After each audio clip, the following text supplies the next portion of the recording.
우리 삶의 빛 예수 그리스도 복음입니다. 태양이 없다면 어떤 현상이 벌어질까요?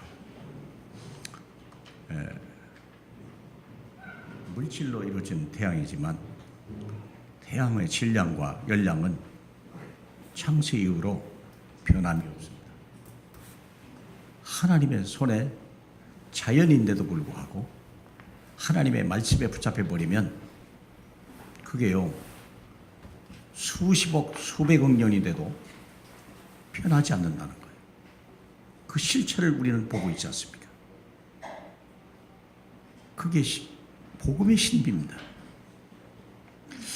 하나님의 생명의 빛이 우리에게 비춰오면 이 흙으로 만져진 우리인데도 불구하고 이 생명이 완전한 사람으로 바뀌고 영원한 사람으로 바뀐다는 사실을 인정하십니까? 아멘입니다. 그 생명의 빛이 우리에게 임하고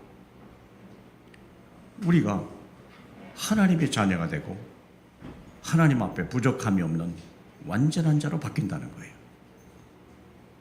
그것을 인정해야 되는 거예요. 그걸 믿는 거예요. 너희 인생들아, 너희 인생들은 풀과 같고 그 아름다움은 풀의 꽃과 같지만 풀은 마르게 되고 꽃은 떨어지는 것이다. 그러나 여호와의 하나님의 말씀은 너로 하여금 세세 무궁토록 살게 하느니라. 믿습니까? 그래서 우리가 말씀 안에 있다면 이 생명의 빛이 우리의 어둠을 이기는 거예요. 죄를 소멸시키고 사망을 이기게 하는 거예요. 요즘에 TV에 가끔 보면 신문에도 보면요 큰 이슈가 뭐냐면 아이들이 취업이 어렵다는 거예요. 그래서 이 보니까 농어촌 개발공사 같은데 이런 데서도 농산물을 생산하는 자와 대학을 막 졸업해서 외국의 말을 잘하는, 그래서 그 나라 그 아이들하고 같이 이렇게 매칭을 시켜줘요. 그래서 그 농산물이 해외에 나갈 수 있도록 이 젊은이들이 현장에 유창한 영어도 하고 문화도 조금 아니까, 그래서 기업하고 농산물 기업하고 같이 매칭을 시켜줘서 이 아이들이 거기에 한 달 동안 교육을 받아요. 이 생산물에 대해서. 그리고 그 물건을 가지고 전 세계로 나가는 거예요, 아이들이. 그래서 그것을 보고를 하고 오고 실제로 어떻게 판매 루트가 열리고 이 제품이 얼마나 그 나라의 효용 가치가 있는지 그리고 무엇을 보완해야 되는지를 그렇게 인턴십을 해가지고 이 사람을 같이 농업기업으로 엘리트로 쓰는 거예요. 대학교 졸업생들을. 참 대단하다. 우리가 그렇게 생각하잖아요. 그런데 생각해 보세요. 아이들 속에는요 취업에 대한 두려움과 열망이 같이 따라와 있다는 거예요. 어떻게 취업을 할 것이냐, 어떻게 한 사람의 성인으로 부모의 품을 떠나서 세상에서 넉넉히 살아갈 거냐.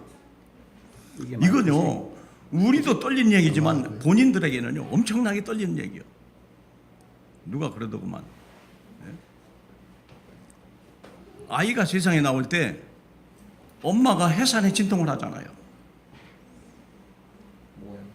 얼마나 힘들면 산후조리를 한 달 하고도 부족합니까? 그런데 알고 보니까 아이는 더 힘들다 하더만요. 엄마 이상으로 아이가 고생한답니다. 이게 마이크지. 그거 막 배에서 한번 뒤집어져야지, 좁은 통로를 나와야지, 그냥 막 뒤에서는 밀어내지, 앞은 막 나갈 길은 없지. 생각해 보세요. 아이가 이게 뭐가 알지도 못하고 마치 그런 것 같아요. 아이가 엄마 뱃속에 세상에 나올 때 엄마 뱃속에서 무서운 산후 진통을 가지고 막 나와서 한 사람의 사람으로 삶을 시작하고, 그리고 우리가 아이들이 부모를 떠나서 이제 세상에서 나가서 한 사람의 성인으로 세상에서 필요한 사람, 세상을 변화시키는 사람으로 바꿔나가는데 이게 보통 일이냐. 그런데 왜 그렇게 두려움과 어려움과 고난과 슬픔이 찾아옵니까? 때로는 막 절망이 찾아옵니까? 뭘 몰라서 그래요? 복음을 몰라서. 복음을 몰라서. 지난주에 잠깐 얘기했습니다만, 하나님이 우리에게 이 세상을 보낼 때 빈손으로 보냈어요. 빈손으로 보냈다니까. 양심이 있지. 빈손으로 오냐 세상에. 아니, 하나님도 정신 나갔지. 이 험한 세상에 빈손으로 보냅니까? 응? 우리 소영이를, 큰딸을 러시아로 처음 유학을 보낼 때 비행기를 딱 태우고 돌아오려고 하는데 공항에서 갑자기 무슨 생각이 딱 나냐. 우리 집사람이 하는 말이 러시아에서 거기서 만날 선교사 이름, 전화번호, 주소를 안 줬다는 거예요. 이런 황당한 일이 어디 있어. 가는 놈도 들떠가지고 그냥 갔고, 보낸 사람도 그냥 비행기 태우는 것만이 그냥 일이라고 생각하고, 비행기 타고 가는 것만이 일이라고 생각하지 내려서 그 다음에 생각을 안 한 거예요. 이런 황당한 일이 어디 있어. 그 자리에서 그냥 퍽 주저앉았어요. 어떻게 비행기는 떴는데. 그래서 제가 공군에 있었기 때문에 비행기장에 얘기하고 항공사에 얘기해서 몇 번 좌석에 누구에게 주소, 전화번호를 주라. 그래갖고 무전으로 줬어요. 잘 줬다고 염려하지 말라고 연락이 왔더라. 알겠습니다. 고맙습니다. 여러분, 한번 생각해 보세요. 하나님이 세상에 우리를 보낼 때 정신이 없어서 빈손으로 보냈습니까? 아니잖아요. 하나님은 빈손으로 보내도 걱정 하나도 안 될 만큼 완벽해서 보냈는데, 그게 뭘까요? 그 해답이 뭡니까? 그리스도를 만나라는 거예요. 그리스도를 만나라. 그러면 그분이 너의 모든 문제를 해결할 것이다. 너의 입고 살고 집까지 모든 것들, 그리고 사는 정도가 아니다. 너로 인하여 세상을 변화시킬 것이다. 세상이 어려움을 당하는 것은 그리스도를 만나지 못했기 때문이다. 자기 혼자 살라니까 얼마나 힘들어요. 그 그리스도가 빛입니다. 어둠이 있다고 생각해 보세요. 빛이 없는 어둠의 세상이세요. 이건요, 내일 일을 알지 못하는 거 아닙니까? 얼마나 불안합니까? 발을 더듬거리면 살고 손을 더듬어 세상을 살아야 된다고 한다면 이렇게 힘든 세상이 어디 있어요? 그러나 빛이 비친다면 이건 달라요. 뛰어가도 다 괜찮고요, 달려가도 괜찮은 거예요. 생명의 빛이 함께 하신 줄 믿으시길 축복합니다. 그러면 한번 생각해 봐요. 하나님이 우리를 부르신 것은, 하나님이 우리를 선택하신 것은 이 그리스도를 만나는 거거든요. 어떤 분이 단톡방에 올려놨는데 기가 막힌 얘기를 했어요. 참 너무 좋아서 기억했어요. 인생의 최고의 축복은 그리스도를 만나는 것이고, 인생의 최고의 행복은 그리스도와 함께 사는 것이고, 인생의 최고의 성공은 그리스도의 일에 부름받은 것이다. 그렇게 써 있더라고요. 맞다. 다시 한번 해드릴까요? 인생의 축복은 그리스도를 만나는 것이고, 인생의 행복은 그리스도와 함께 사는 것이고, 인생의 성공은 그리스도의 일에 부름을 받은 것이다. 믿습니까? 그게 인생 성공이에요. 하나님이 빈손으로 보내도 전혀 불안하지 않고 염려하지 마라 할 정도로 예수 그리스도 안에 생명이 있고, 예수 안에 능력이 있고, 예수 안에 모든 우리 삶의 목적과 이유와 삶의 모든 배경이 다 있다. 오늘 본문 6절을 보면요, 내가 만양하노니 그리스도께서 하나님의 진실하심을 위하여 할례의 추종자가 되셨으니 이는 조상들에게 주신 약속들을 견고하게 하시고 라고 되어 있습니다. 이것을 이해를 못 하실 거예요. 제가 쉽게 풀어드릴게요. 그리스도께서 이 땅에 오신 것은, 육신을 입고 이 땅에 오신 것은 우리 조상들에게 약속하신 것을 확실하게 성취시키려고 오신 것이다, 그 말입니다. 조상들에게 약속하신 게 뭐냐? 우리가 그렇게 원하는 먹고 사는 의식주 문제, 뿐만 아니라 영원히 사는 것, 그리고 천국, 그리고 우리가 영생 아닙니까? 3대 저주가 지옥, 사단, 재앙입니다. 3대 축복이 생명, 영생, 천국입니다. 예수 안에. 믿습니까? 이것을 이루기 위해서 오셨다는 거예요. 그래서 그 방법으로 딱 2가지입니다. 전도와 선교입니다. 방법이 전도와 선교예요. 그걸 우리에게 부탁하신 것입니다. 창세기 1장 27절로 29절에 보면 창조 언약이 있습니다. 땅에 충만하라, 땅을 정복하라. 처음부터, 우리를 지으실 때부터 세계 복음화를 약속하셨습니다. 아브라함과의 언약 속에 창세기 12장 1절로 3절에 보면 땅의 모든 족속이 너로 인하여 복을 받으리라. 복이 뭡니까? 예수 그리스도가 복입니다. 빈손으로 오는 것은 복이 없습니다. 하나님 우리에게 복을 주질 않았습니다. 예수 그리스도 안에만 복을 주셨습니다. 그 복이 생명이고 영생이고 천국입니다. 그래서 생명과 영생과 천국을 이 땅에서 누리는 게 이게 복음입니다. 그게 하나님의 나라입니다. 단 한 사람을 부르시면서 전 세계에 축복을 명령하셨습니다. 창세기 22장을 보면 모리아산 언약이 나옵니다. 내 시로 말미암아 천하 만민이 복을 받으리라. 이게 하나님의 계획입니다. 여러분, 제가 착각했던 게 뭐냐면 아브라함 말고도 다른 복이 있는데 특별히 아브라함에게 이게 특별한 복을 더 주셨다, 이렇게 제가 어느 날 보니까 착각하고 있더라고요.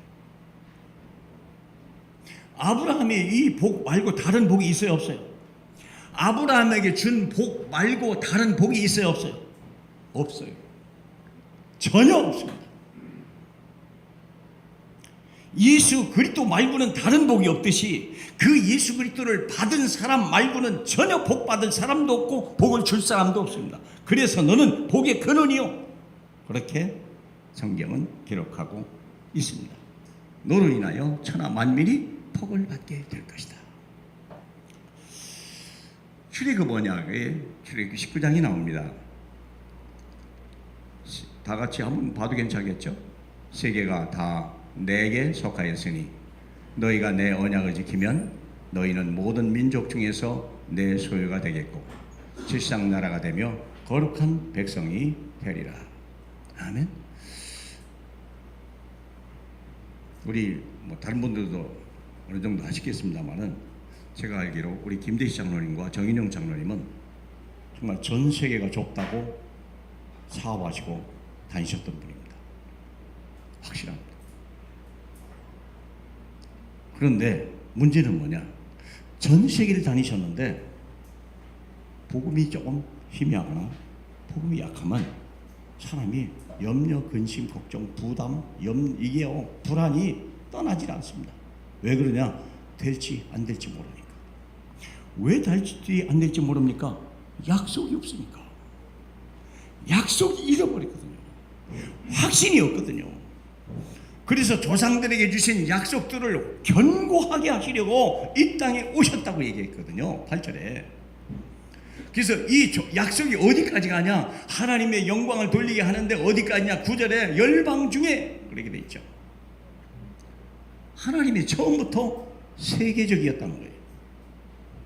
전 세계를 마음에 두고 우리를 부르셨다고 하는 것입니다. 신명기 언약을 또 보면 같이 볼까요? 내가 내 하나님의 말씀을 삼가 듣고 오늘 내게 명령하는 모든 명령을 지켜 행하면 내 하나님 여호와께서 너를 세계 모든 민족 위에 뛰어나게 하리라. 여러분, 어떻게 하면 세계를 다닐 수 있고 세계에 영향을 미치고 세계를 살려낼 수 있습니까? 우리 딱 생각할 때 지식, 외모, 돈, 아마 그런 정도 생각, 그리고 배경 뭐 이런 거 생각할 거예요. 틀림없이 그렇게 생각합니다. 근데 주님은요, 그것을 어디냐? 지식은 뭡니까? 복음이 지식입니다. 배경이 뭡니까? 천국입니다. 능력이 뭡니까? 성령의 능력입니다. 땅의 것 가지고는 할 수 없다. 역사에 보면 가장 많은 땅을 지배했던 왕이 누구였죠? 역사에 동일학 공산이 징기스칸입니다. 징기스칸이야말로 3대 1국을 정복했던 어마어마한 사람입니다. 결국은 실패했습니다. 몽골은 지금은요 아주 가난한 나라야 하나로 전락해 버렸습니다. 그것은 약속도 아닙니다. 네. 뭐가 없어서 그래요? 복음과 약속이 없어서 그래요. 하나님은 복음으로만 전 세계를 변화시킬 수 있다고 약속하신 거고 그 길만을 열어주신 것입니다. 그리고 택한 자에게 그 언약을 주시는 것입니다. 이 약속은 이스라엘에게 준 말이요, 아주 작은 나라에게 준 말이요. 이 언약을 버리면 재앙과 고난이 찾아오게 됩니다.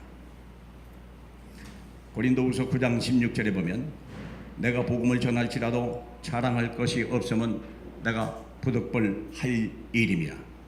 만일 이 복음을 전하지 아니하면 내게 화가 있을 것이다. 왜 그렇습니까? 다 죽음을 당하는 거예요. 다 멸망길로 가는 거예요. 다 지옥불로 가는 거예요. 다 운명에 잡힌 거예요. 마귀에게 잡히는 거예요. 한 사람도 예외는 없습니다. 거기에 생명의 빛 대신 우리 주 예수 그리스도를 비치는 것이 우리가 사는 길이요, 이게 영생을 얻는 길이요, 이게 자유하는 길이요, 이게 천국에 가는 길입니다. 다른 길은 없습니다. 그래서 이 복음을 전할지라도 자랑할 것이 없다고 얘기했고 부득불 할 일임이라고 바울은 얘기했으며, 이 복음을 전하지 아니하면 내게 화가 있을 것이다. 왜 그래요? 나 아니면 아무에게도 이 복을, 이 길을 주질 않았거든요. 저와 여러분 아니에게는 누구에게든 이걸 주지 않았거든요. 우리 박효진 집사님이 애가 타서 가슴 쪽에 있는 한을 얘기한 기도가 바로 그 얘기 아닙니까? 훌륭한 지도자가 나라를 살립니까? 똑똑한 지식인이 세상을 먹인다는 말은 있긴 한 얘기입니다만 곧 그 지식은 폐기됩니다. 새로운 또 지식이 오기 때문에. 그래서 요한복음 2장에 보니까 예수님이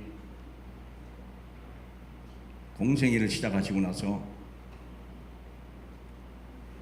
처음 간 성전에서 하신 일이 뭐냐? 내 아버지 집을 장사하는 집으로 만들지 말라. 노끈으로 채찍을 만들어가지고 막 짐승들을 내쫓아 버린 거예요.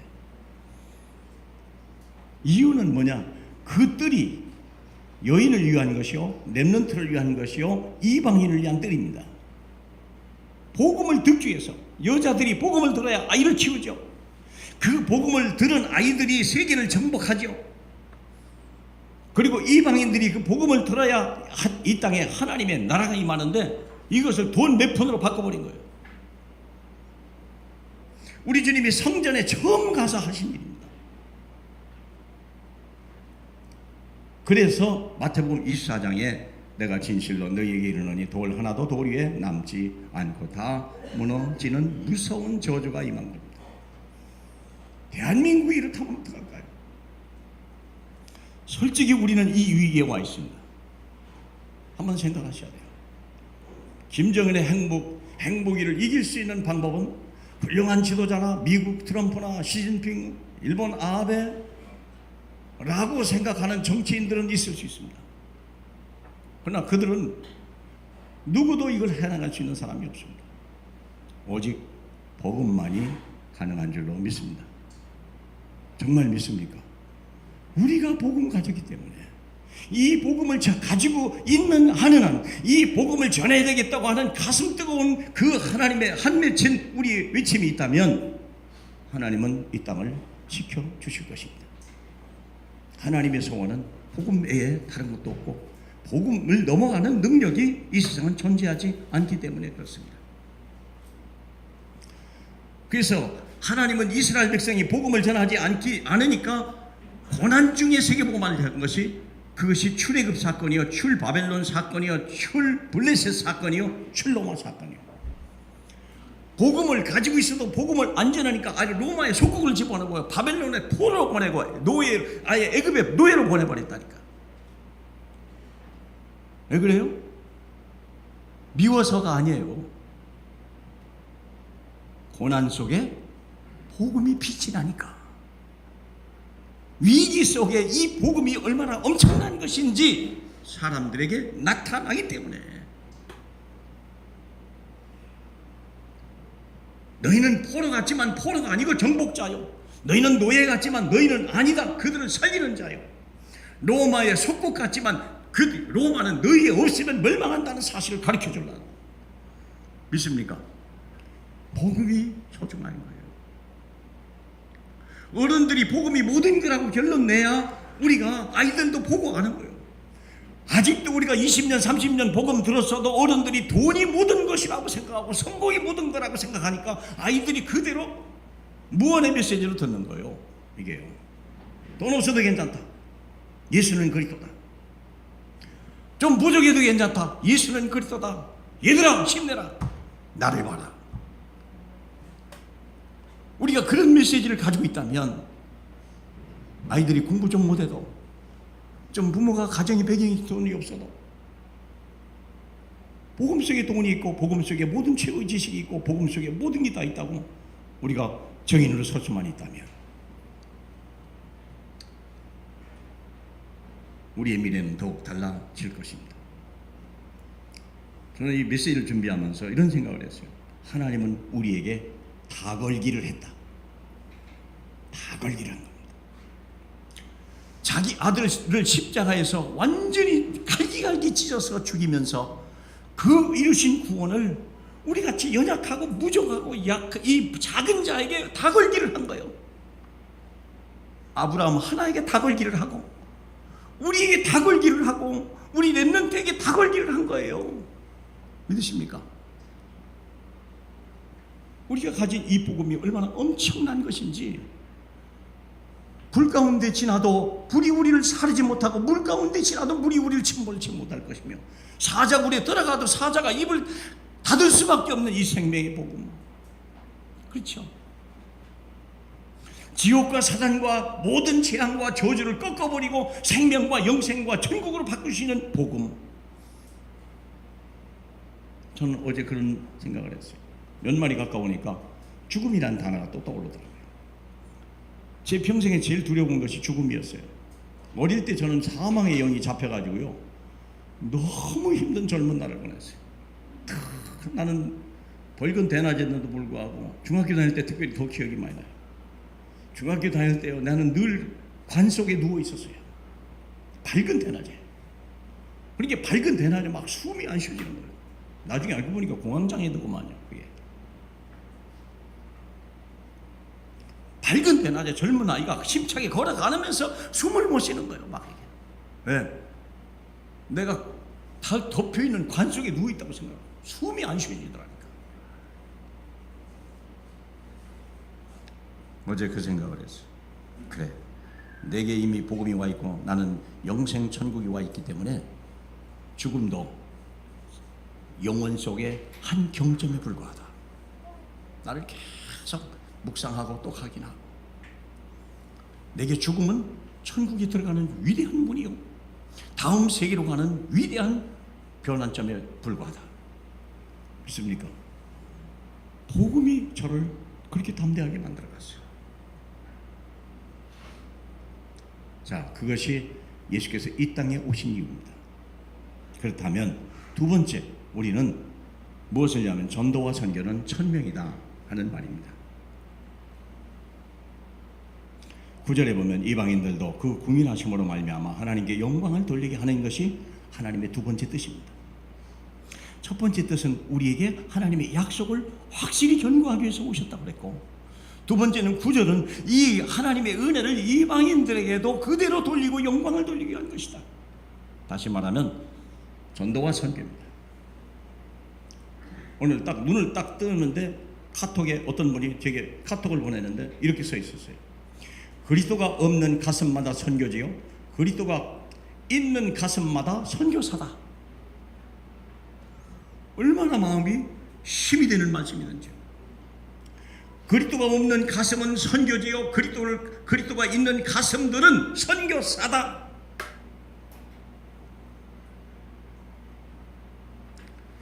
전도란 뭐냐? 전도란 뭡니까? 푸른 마르고 꽃은 시드나 우리 하나님의 말씀은 영원히 서리라. 영원한 것입니다.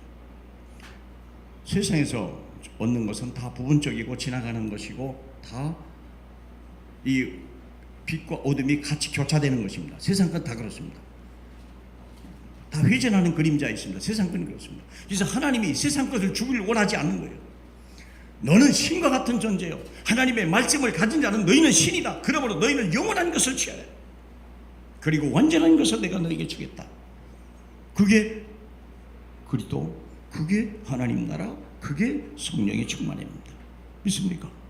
하나님은 우리에게 영원하고 완전한 것을 주시기를 원하시는 거예요.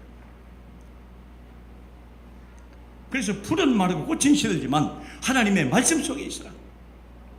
인자야 이 뼈들이 능히 살겠느냐?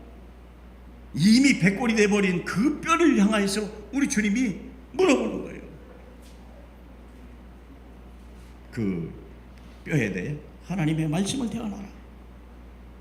우리가 이걸 놔두고 다른 짓을 한다면 하나님을 슬프게 하는 자요, 우리 인생에 어떤 재앙이 올지도 모릅니다. 아침에 어제 저녁에 정금미 장로님이 혼자 청소를 하시기에 제가 잠깐 도와줬어요. 잠깐 도와주고 이렇게 있는데 어떤 아저씨가 하나가 딱 부르더니 꽃을 봐요. 여기 꽃이 있잖아요. 꽃이 너무 아름답다 그래요. 근데 꽃을 아름답게 보시는 당신은 더욱 아름답습니다. 그렇게 접근을 하고 어느 교회 다니십니까? 바로 본론으로 들어갔죠. 일단 꽃을 가지고 접목을 하고 바로 본론으로 들어갔어요. 어느 교회 다니십니까? 저는 교회를 안 다닙니다. 아 그래요?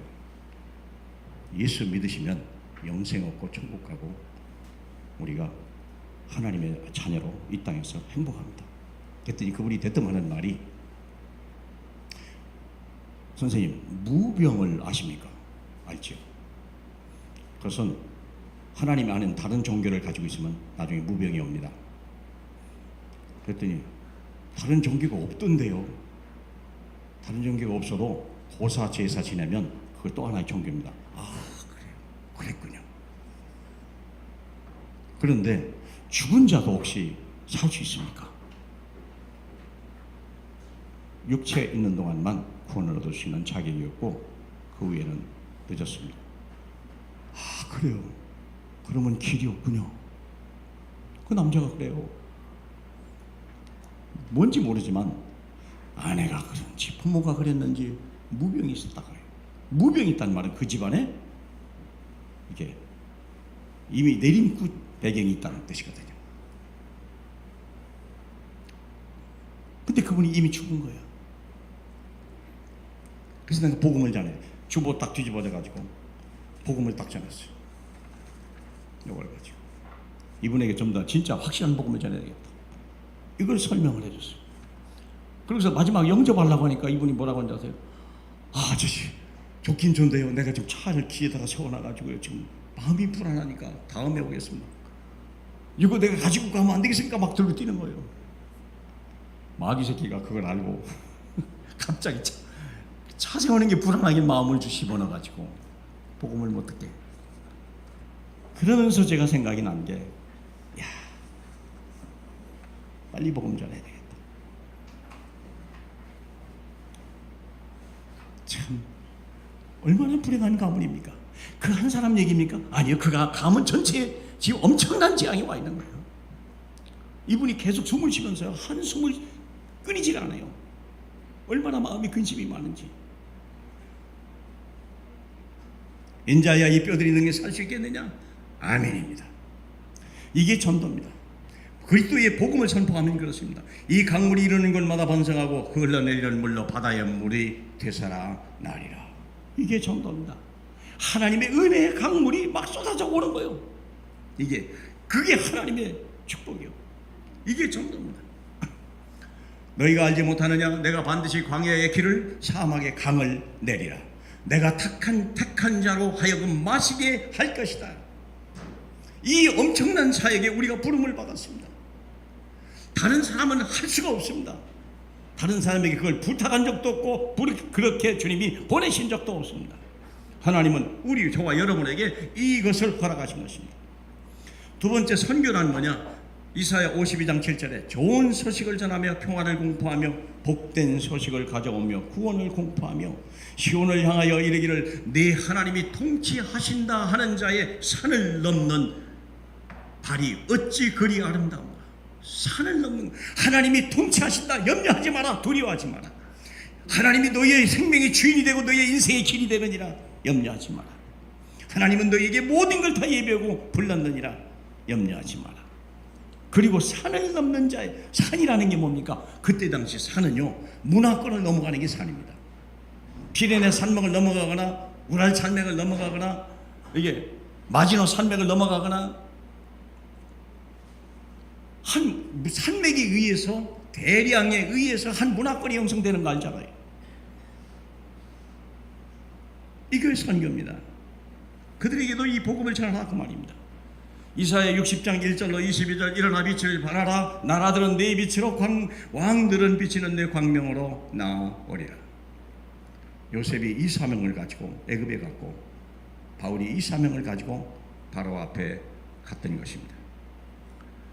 이사야 62장 10절로 12절 만 백성이 올 길을 닦으라. 큰 길을 수축하라. 만민을 위하여 기치를 달라. 전도와 선교는 우리의 선택권에 있는 게 아닙니다.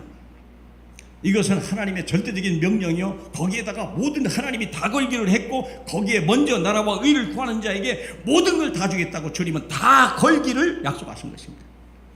우리 사랑하는 렘넌트들이 세계 복음화의 언약을 붙들고 갈 줄로 믿습니다. 다 같이 우리 렘넌트 왔습니까? 다 같이 한번 해봐. 세계 복음화 믿습니까? 우리 한번 그대로 해볼까? 자, 예수는 그리스도는 모든 문제 해결자. 그분이 내 안에 계시면 우리는 하나님의 자녀. 하나님의 자녀가 할 일은 세계복음화. 믿습니까? 다시 한번 할까요? 예수는 그리스도. 다 같이 따라서 하세요. 예수는 그리스도. 모든 문제 해결자. 그분이 내 안에 계시고 나는 하나님의 자녀요. 하나님의 자녀가 할 일은 세계복음화. 믿습니까? 이게 렘넌트의 심령이 꽂혀야 되는 거예요. 렘넌트요. 여러분이 가지고 있는 지식 중요하지만 그것이 복음을 넘어갈 수 없는 거예요. 여러분의 가정에 아무리 부모가 여러분을 사랑해도 하나님의 능력과 사랑을 넘어갈 수가 없는 거예요. 그래서 하나님은 그 언약을 가진 자를 통하여 하나님이 역사하겠다는 거예요. 세계복음화 하라 그렇게 되어 있지는 않습니다. 세계복음화의 언약을 가진 자들을 통하여 하나님은 역사하겠다는 거예요. 믿으시길 축복합니다. 하나님, 요셉은 그 꿈을 가졌는데 하나님이 역사해 버린 거예요. 지난주에 마리아는요, 그 꿈을 가지고 있었는데 하나님이 역사해 버린 거예요. 그 꿈을 가지고 있었는데. 예수님의 명령도 동일합니다. 마태복음 28장 16절 너희는 가서 모든 민족을 제자로 삼아 아버지와 아들과 성령의 이름으로 세례를 베풀고 내가 너희에게 분부한 모든 것을 가르쳐 지키게 하라. 세상에 위대한 지도자가 없어서가 아니요, 돈이 없어서 어려움을 당하는 게 아닙니다. 지식이 없어서 사람들이 고난을 당하는 게 절대 아닙니다. 착각하지 마세요. 복음이 없어서 멸망하는 거예요. 전하는 자가 없어서 어려움을 당하는 거예요. 믿습니까? 그래서 하나님은 우리에게 전도와 선교를 형편과 어떤 위치와 신분을 넘어서 역사하라는 거예요. 순종하시라는 것입니다. 너희는 온 천하에 다니며 만민에게 복음을 전파하라. 이것은 부자에게 준 말이 아닙니다. 전식시간 젊은이에게 준 말이 아닙니다. 갈릴리 어부에 40대 50대 된 사람들에게 이미 준 말입니다. 한 번도 갈릴리 바다를 떠나지 않은 자에게 명령하는 것입니다. 그날 벌어서 그날 먹는 사람들에게 줬던 메시지입니다. 너는 온천하에 다니며 만민에게 복음을 전한다. 이들은 이 말씀을 순종했고 이 말씀 따라 그들은 세계로 갔습니다. 오직 성령이 너희가 임하시면 너희가 권능을 받고 땅끝까지 이르러 내 증인이 되리라고. 되라 얘기하지 않았고 되리라. 믿습니까? 우리의 가슴에 그 씨앗이 있느냐 중요해요. 우리 심령 속에 이 세계복음화의 언약의 씨앗이 있으면 하나님이 때가 되면요 비를 주고 햇빛을 줘서 싹을 틔워가 가는 거예요. 믿습니까? 근데 문제는 뭐냐? 이 세계복음화의 언약이 아이들에게 없으면 아무리 축복이 오고 은혜를 와도 소용이 없다는 거예요. 우리 햇빛 들어오면 말라 죽고 비가 오면 썩어 죽는 거예요. 우리가 그렇게 되면 되겠습니까? 렘넌트 여러분, 다시 한번 해요. 예수는 그리스도, 모든 문제 해결자. 그분은 내 안에 계시고 우리는 하나님의 자녀. 하나님의 자녀가 아니라 세계복음화, 세계복음화, 세계복음화. 믿습니까? 그걸 가슴에 새겨야 돼요. 하나님이 여러분을 그렇게 쓰시겠다는 거예요. 그 약속을 내 가슴에다 심으면 이 싹은 하나님의 때가 되면 싹이 트고 열매 맺고 그 다음에 전 세계로 흩어지게 되는 거예요. 믿으시기 축복합니다. 하나님이 여러분을 선택하신 것입니다. 그러므로 마지막 결론입니다. 참 예배 성공자가 세계복음화다. 참 예배 성공자가 세계복음화다.